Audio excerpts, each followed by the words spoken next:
Hello, my name is Benjamin Hart. I'm an American attorney and the Managing Director of Integrity Legal here in Bangkok, Thailand.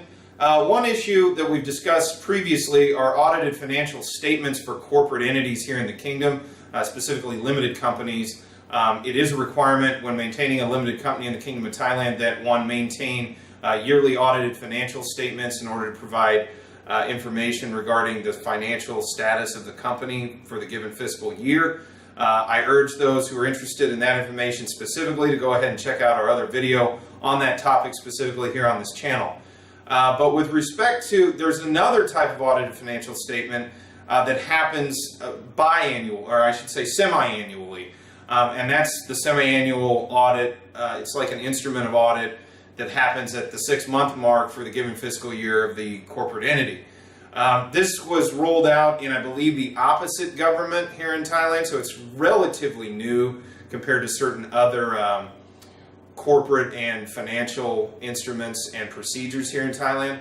But it's important. It has to be done, as I said, 6 months, so at the half-year mark.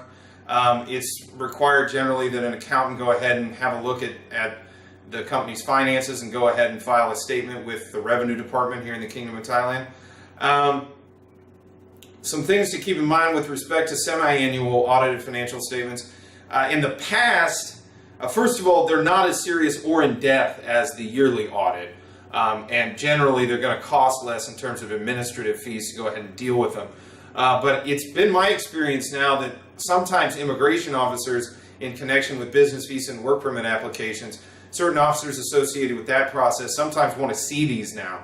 In the past, they didn't really necessarily care. I think it was because it's possible the different bureaucracies were not in explicit communication with respect to that issue, and perhaps, the immigration authorities didn't know that these even existed from Revenue Department, as oftentimes intra-agency communication can be a little bit lacking. It's a big system, and there's oftentimes room for miscommunication. But that being said, the half-year audit or half-year financial document, if that's what you want to call it, somewhat akin to an audit.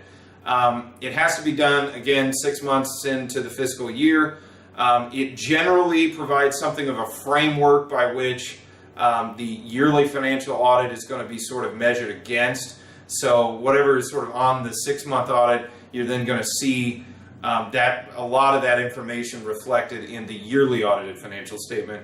And as stated previously, this document can be somewhat important in sort of an ancillary context where when dealing with, say, Labor Department or the Immigration Office, it may be required to present that document as part of an Immigration or Labor Department package and application for work authorization or immigration benefits.